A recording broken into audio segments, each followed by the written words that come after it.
My brothers and sisters, greetings. Today we celebrate the fifth Sunday in Ordinary Time.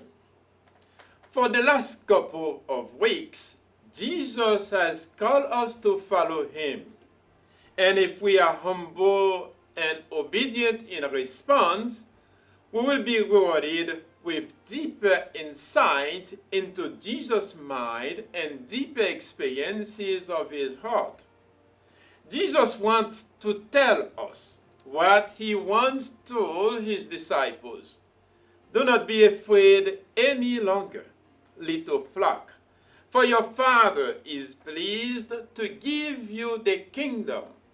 Luke 12, verse 32. Of course, he wants to give us all good things, so we need to be happy because we have a wonderful reward awaiting for us. To receive that reward, we need to be aware of the sorrows and anxieties of our brothers and sisters. St. John Paul II once asked by a reporter during an interview, "For whom and for what do you pray?" The Pope answered by quoting the opening sentence of Vatican's II Constitution on the Church in Modern World. That sentence is, "The joys and hopes, the sorrows and the anxieties of the people of this age, especially those who are poor or in any way afflicted, are the joys and hopes, the sorrows and the anxieties of the followers of Christ." From Crossing the Threshold of Hope, page 20.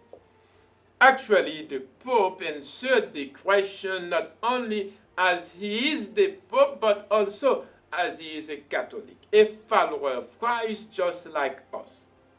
The direction of his prayer should be ours as well. Prayer of concern must lead, of course, to action of concern for others. Turning prayer into action is the teaching of Isaiah the prophet in today's Mass. Share your bread with the hungry, shelter the oppressed and the homeless, clothe the naked when you see them, and do not turn your back on your own. These touching words were addressed to the Jewish exiles who were returning from slavery in Babylon. They found a land inhabited by a people not their own, a people who did not share their religion or their moral convictions. They felt like a minority in a somewhat hostile environment. We are not like them in our own society. Catholics are not only a minority, but a growing number of people around us seem to be hardening their hearts against those who are in need, such as the hungry, the immigrants, the homeless, and welfare recipients. The needy are readily dismissed as unworthy and undeserving. In some places, a mean spirit has replaced compassion. We Catholics are not immune to these influences. Sometimes the effects are so subtle that we are only aware of them.